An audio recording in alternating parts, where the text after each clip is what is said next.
வெக்கமா இல்ல? தேர்தல் ஆணையம் சொல்லிக்கிறீங்க. இன்னும் வாழைப்பழத்தை உடிச்சு வாயில தான் கொடுப்பாங்க உங்களுக்கு. பணம் 2 கோடி ரூபாய் உள்ள வச்சு உட்காந்துருக்கேன். உங்களுக்கு 2000 ரூபாய் 3000 ரூபாய் மொய் போடுறான்னு உட்காந்துருக்கீங்களா? ரோட்டுக்கு போயிட்டு வர மாடு வாங்கிட்டு வரவங்க பிடிக்கிட்டீங்க. உள்ள 2 கோடி ரூபாய் பணத்தை வச்சு உட்காந்துருக்கான். அதை பிடிக்க துப்பு இல்ல உங்களுக்கு? துப்பு இல்ல உங்களுக்கு? உங்க கரெக்ட் இருக்க லொகேஷன்ல இருந்து அவங்க வச்சிருக்க பேக்ல இருந்து எல்லாத்தையும் எடுத்து அனுப்பிருக்க. அது கூட பிடிக்கிறது துப்பு இல்லனா எதுக்கு உங்களுக்கு எங்க வழிபடுற சம்பளம்? எதுக்கா சம்பளம்? தேர்தல் அதிகாரியையும் போலீசாரையும் கடுமையாக கடிந்து கொண்ட நாம் தமிழர் கட்சி உறுப்பினர் ஓடி போயிட்ட பிறகு ஓடி போயிட்ட பிறகு வந்து என்னத்தை புடுங்க போறீங்க? என்னத்தை புடுங்க போறீங்க? சரி வீடியோ எடுக்க எல்லாத்தையும் வீடியோ எல்லாம் சரி 1.5 மணி நேரம் ஆச்சு. 1.5 மணி நேரம் ஆச்சு. தேர்தல் அதிகாரி சொல்றது வெக்கமா இல்ல உங்களுக்கு எல்லாம்?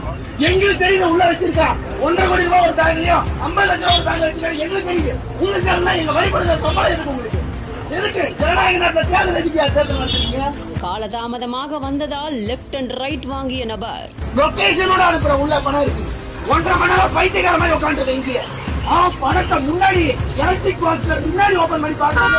முன்னாடி 2 கோடி ரூபாய் பணம் எடுத்துட்டு போறான். அதை பிடிக்க துப்பு இல்ல? ஓடி போனதுக்கு அப்புறமா தான் வருவீங்களா சார் சாவகாசமா என்று வார்த்தைகளால் வசை பாடி நடு ரோட்டிலேயே நடந்த பரபரப்பான சம்பவம். பணம் இருக்கிற பிளாக் உட்பட சொல்றேன். அதை பிடிக்க துப்பு இல்ல? அவனா போயிட்டான். தலைவர் நான் போயிட்டு தரேன் சொன்ன பிறகு வரீங்க. 25,000 ரூபாய் பேட்டா வாரத்துக்கு வாங்கி சாப்பிடுறீங்க. உங்க உள்ள போய் பார்த்தாதான் சார் இருக்கா இல்லையான்னு தெரியும். வெளியே பார்த்துருந்தீங்கன்னா என்ன சார் கதையா கொடுத்துட்டு இருக்கீங்க? ஏன் உள்ள ஏதோ 50 லட்சம் வச்சிருக்கேன்னு சொல்லிட்டு போறானா? எங்களுக்கு தகவல் தெரியுது. தேர்தல் நடத்த அலுவலக தகவல் தரலன்னா நாங்க எப்படி எடுத்துக்கிறது? இல்ல இந்த தொகுதியை சுகுமாருக்கும் அந்த தொகுதியை காந்திக்கும் ஏழை விட்டு போங்க. ஏழை கலந்துக்கிறோம்.